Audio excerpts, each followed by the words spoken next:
Hi, I'm Mike from 1A Auto. We've been selling auto parts for over 30 years.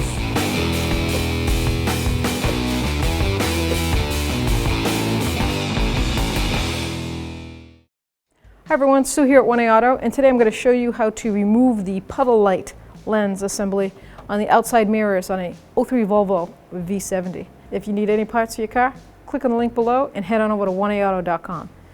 What you're going to need is a flathead screwdriver, and you're going to take your mirror and push it in the up position all the way up like that, and then right inside here there's a tab that goes where the mirror is, and it is located on the outer edge.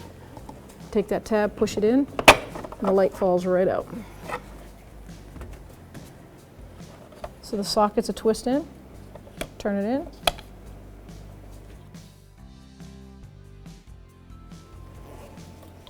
Put the socket in the light assembly, twist it till it snaps. You're going to put in the wire harness side first and that side last. So just put it up, line it up, and then just snap it up in. Thanks for watching. Visit us at 1aauto.com for quality auto parts, fast and free shipping, and the best customer service in the industry.